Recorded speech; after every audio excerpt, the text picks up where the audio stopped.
അങ്ങനെ ദുആ ചെയ്തു. ആരാ ദുആ ചെയ്തത്? മൂസാ നബി. ആമീൻ പറഞ്ഞത് ഹാറൂൻ നബി. അങ്ങനെ ഒരു ദുആ വർഷത്തിൽ നടക്കൂല, നടക്കില്ല. റബ്ബനാ إنك آتيت فرعون وملأه أموالا وزينة في الحياة الدنيا ربنا اطمس على أموالهم واشدد على قلوبهم فلا يؤمنوا حتى يروا العذاب الأليم. മൂസാ നബി ദുആ ചെയ്യുകയാണ്, അല്ലാഹുവേ അല്ലാഹുവേ അല്ലാഹുവേ ഇന്നക ആതൈത ഫിർഔന വമലഅഹു. അല്ലാഹുവേ ഫറോവയ്ക്കും മന്ത്രിമാർക്കും നീ എത്രയോ സമ്പത്താണ് വാരിക്കോരി കൊടുത്തത്. അവർക്ക് നീ അധികാരം കൊടുക്കുന്നു, അവർക്ക് നീ സമ്പത്ത് കൊടുക്കുന്നു. അതിന്റെ പേരിൽ അവരെന്നെ വല്ലാതെ ഉപദ്രവിക്കുകയാണ്. അതുകൊണ്ട് അല്ലാഹുവേ ഫറോവെ അവന്റെ സമ്പത്തോടുകൂടി നീ നശിപ്പിച്ച് കളയണേ അല്ലാഹ്.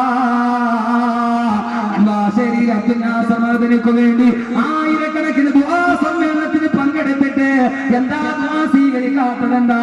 ഇനി ഞാൻ പോണില്ല എന്ന് കരുതുന്നവരുണ്ട്. സഹോദരങ്ങളെ, ആരാ ദുആ ചെയ്യുന്നതെന്നറിയോ? ജഗനലോകത്ത് നിന്ന് ദിവ്യബോധനത്തിന്റെ വെളിപാടുമായി കടന്നു വരുന്ന ജിബ്രീൽ അലൈഹിസ്സലാത്തു വസ്സലാം ഏത് ശരീരത്തിലാണോ വിയർപ്പ് കണങ്ങൾ ഒരുമിച്ച് കൂടിയത്, ആകാശവുമായി നേരിട്ട് ബന്ധമുള്ള തുരിസീനാ പർവ്വതത്തിന്റെ മുകൾ ഭാഗത്ത് പടച്ചറപ്പുമായിട്ട് നേരിട്ട് സംസാരിച്ച ബഹുമാനപ്പെട്ട കലീമുല്ലാഹി മൂസാ. ആമീൻ പറയുന്നത് ഹാറൂൻ നബിയാണ്. അല്ലാഹു മറുപടി കൊടുത്തു, മൂസാ ഞാൻ പറയുന്നതല്ല, ഖസസ് ഓതുക, സൂറത്ത് യൂനുസ് ഓതുക. ഖാലഖദ് ഉജീബത് ദഅവതകുമാ ഖാലഖദ് ഉജീബത് ദഅവതകുമാ. ഓ മൂസാ, ഹാറൂൻ നബിയെ, നിങ്ങളുടെ രണ്ടുപേരുടെയും ദുആ സ്വീകരിച്ചിരിക്കുകയാണ്. ഈ ഫറോവയെ തകർക്കാൻ പോവുകയാണ്. അല്ലാഹു പറഞ്ഞു, നിങ്ങളുടെ ദുആ ഞാൻ സ്വീകരിച്ചിരിക്കുന്നു. പക്ഷേ സഹോദരങ്ങളെ, മൂസാ നബി ദുആ ചെയ്തിട്ട് പിറ്റേ ദിവസം ഫിറഔൻ ചത്തില്ല, പിറ്റേ ദിവസവും ചത്തില്ല, അടുത്ത മാസവും ഫിറഔൻ ചത്തില്ല, അടുത്ത വർഷവും ഫിറഔൻ ചത്തില്ല. മൂസാ നബി ദുആ ചെയ്തിട്ട് വീണ്ടും 40 വർഷം കൂടി ലോകത്ത് ജീവിച്ചു ഫിറഔൻ. 40ാമത്തെ വർഷത്തിലാണ് ഫറോവ ചെങ്കടലിൽ മുക്കിച്ചെത്തു പോയത്. അല്ലാഹു ദുആ ചെയ്താൽ ഉടനെ നാളെ രാവിലെ അനുകൂല തീരുമാനമല്ല. പ്രവാചകന്മാരുടെ കാര്യത്തിൽ പോലും അതുണ്ടായിട്ടില്ല. അതുകൊണ്ട് നമുക്കെന്താ ചെയ്യാൻ കഴിയുന്നത്? അല്ലാഹുവോട് ദുആ ചെയ്യുക, അല്ലാഹുവോട് ദുആ ചെയ്യുക. അല്ലാഹുവേ അല്ലാഹുവേ അല്ലാഹുവേ കബ് സേ കടി ഹൈ അറബ് ഉമ്മീദ് കേ സഹാരെ മേരാ ദിൽ ന ജാനെ മേനെ കിസി തരഹ് സെ പുകാരെ. അല്ലാഹുവേ കബ് സേ കടി ഹൈ അറബ്, എത്ര നാൾ കൊണ്ട് നിന്റെ മുമ്പിൽ ഒരു യാതകരെ പോലെ അല്ലാഹുവേ ഞങ്ങൾ തേടുന്നു തമ്പുരാനെ, ഞങ്ങളുടെ മഅ്ദിനി ഉസ്താദിനു വേണ്ടി. അല്ലാഹുവേ ഇനി ഞങ്ങൾക്കറിയില്ല,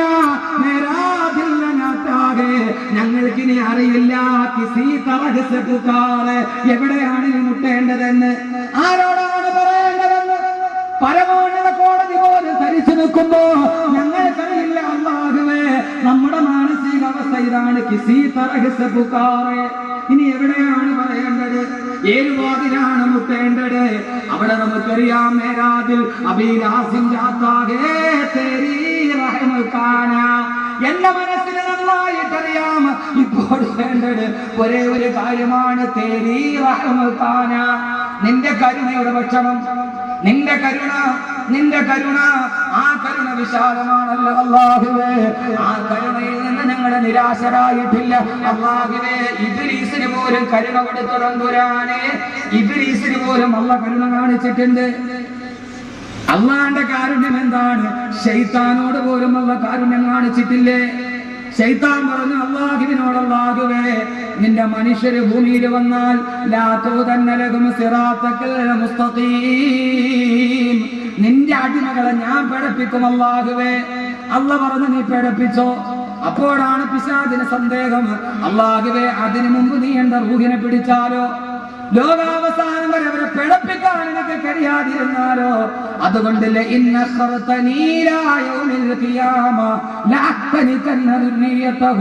അല്ലാഹുവേ ഖിയാമത്ത് നാൾ വരെ എന്റെ ആയുസ്സിനെ നീ നീട്ടി തന്നാൽ അല്ലാഹുവേ എത്രയോ നല്ലതായിരുന്നെന്ന് പറഞ്ഞപ്പോ അല്ലാഹു പിശാചിനോട് പറഞ്ഞതെന്താ? കാലദ്ഹബ്, നീ പോയിക്കോ, ഖിയാമത്ത് നാൾ വരെ നിനക്ക് ആയുസ് തന്നു.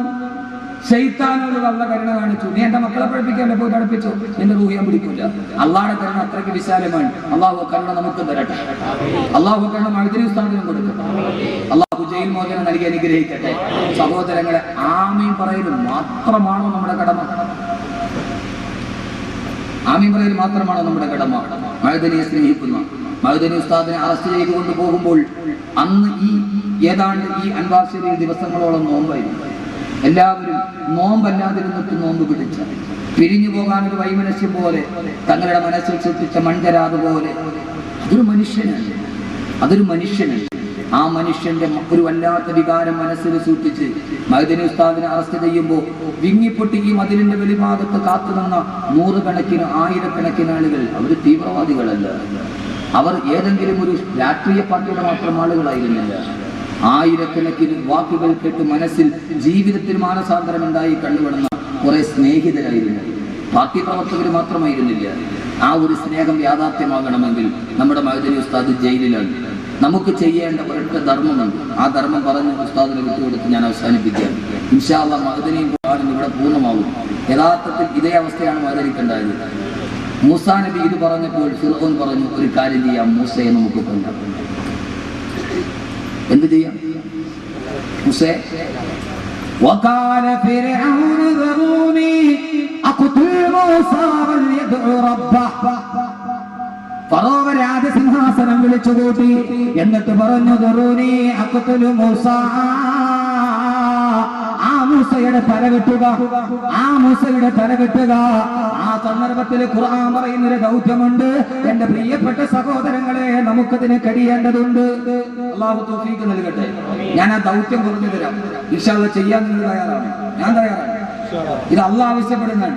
മഅ്ദനി ഉസ്താദിനോട് സ്നേഹമുണ്ടെങ്കിൽ ആ ദൗത്യം ഞാൻ പറഞ്ഞു തരാം. ഞാൻ നിങ്ങളെ പഠിപ്പിക്കാൻ വന്ന സൂപ്പർവൈസർമാരൊന്നുമില്ല. എന്നെക്കാളും വലിയ പണ്ഡിതന്മാരാണ് ഇരിക്കുന്നത്. ഞാനിവിടെ വരാൻ ഈ അൻവാർ ശരീഫ് വലിയ സ്ഥാപനമാണ്. ലോക പ്രശസ്തമായ ഹിന്ദു പത്രത്തിന്റെ എഡിറ്റോറിയൽ ബോർഡിൽ പോലും ഈ അൻവാർ ശരീഫിൽ നിന്ന് ഫാരിഗീകളായ വിദ്യാർത്ഥികളുണ്ട്. കേരളത്തിലെ ഒരു കലാലയത്തിനും എത്തിപ്പിടിക്കാൻ കഴിയാത്തത് എത്തിപ്പിടിക്കാൻ കഴിഞ്ഞു എന്നത് അൻവാർ ശരീഫിയുടെ ഗുണമാണ്. പക്ഷെ ഈ ശബ്ദ കോലാഹലങ്ങളുടെ ഇടയിൽ അത് ആരൊക്കെയോ വിസ്മരിച്ചു പോയി, അല്ലെങ്കിൽ ആ ശബ്ദം ഉയർന്നു കേട്ടില്ല എന്നതാണ്. ഞാനിവിടെ എത്താൻ തന്നെ ഒരു കാരണം നിങ്ങൾക്ക് എല്ലാവർക്കും അറിയാം. ഈ അടുത്ത സമയത്ത് എനിക്ക് തിരക്ക് കൂടുതലാണ്. പക്ഷേ എൻ്റെ മഹലിലെ ഇമാം അൻവാർ ശരീഫ് ഫാരിഗ അബ്ദുൽ മജീദ് ഒമാനി ഉദവിയാണ്. എൻ്റെ മഹലിലെ ഇമാം മഅ്ദനി ഉസ്താദിന്റെ ശിഷ്യനാണ്. ആ ഒരു ബന്ധം കാരാളികോണം അബ്ദുൽ മജീദ് ഒമാനി അദ്ദേഹമുണ്ട്. അദ്ദേഹം MA MPhil ആണ്.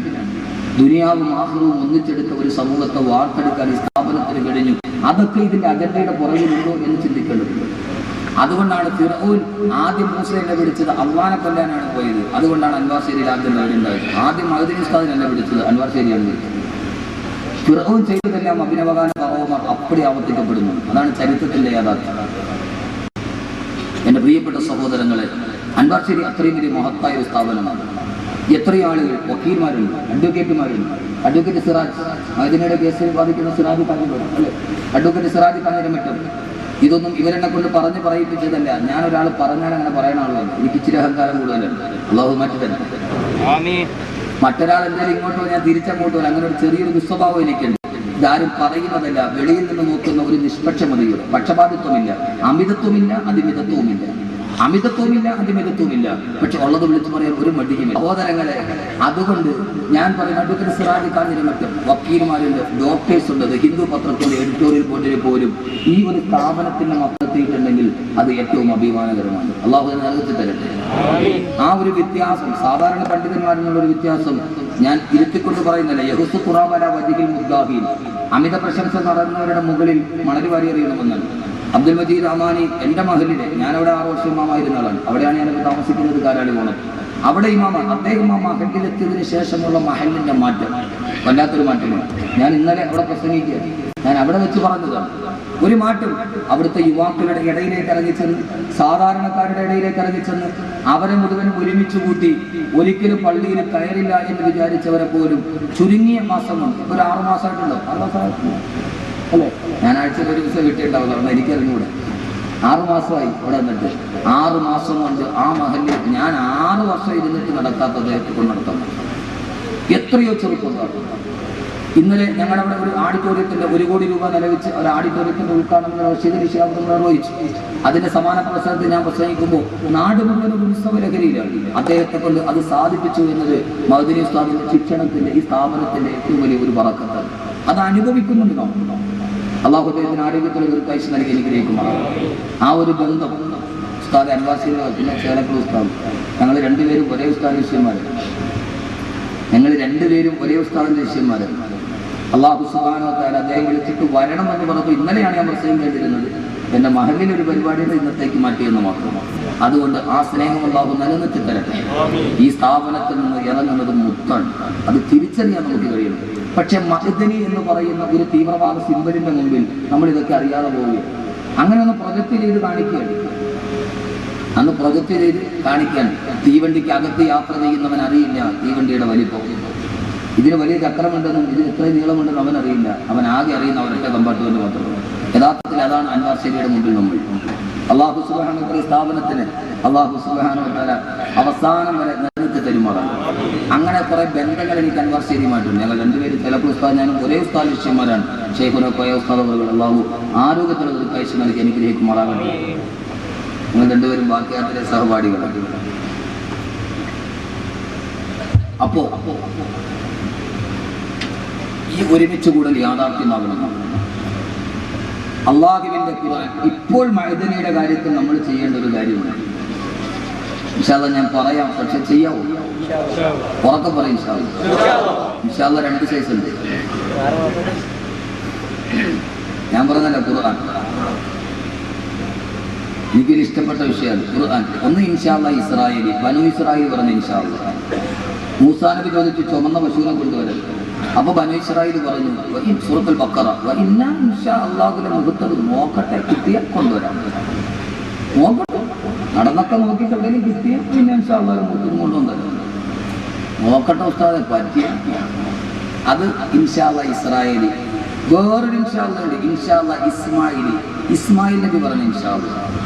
വാപ്പ മരത്തിൽ കിടത്തിയിട്ട് കത്തി കഴുത്തിൽ വെച്ചിട്ട് മോനെ അറുക്കട്ടെ എന്ന് ചോദിച്ചപ്പോൾ മലന്ന് കിടന്നിട്ട് ഉപ്പാന്റെ മുഖത്ത് നോക്കിയിട്ട് വറുക്കുപ്പ സതജിദുനി ഇൻഷാ അല്ലാഹു മിനസ് സാബിരീൻ. ഉപ്പ ഇൻഷാ അല്ലാഹ് നമ്മൾ 2 പേര് സ്വർഗ്ഗത്തിലാണ്.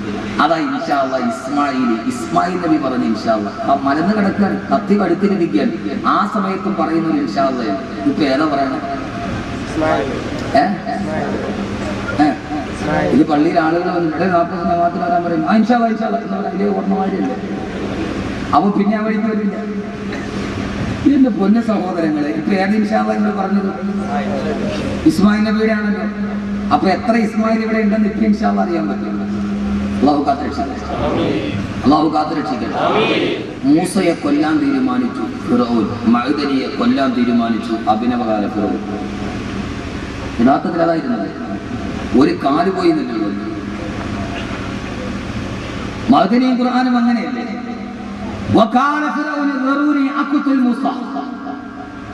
ഫറഔൻ പറഞ്ഞു മൂസയെ കൊല്ലാം. സഹോദരങ്ങളെ തീരുമാനിച്ചു മൂസയെ കൊല്ലാൻ ഫിർഔൻ.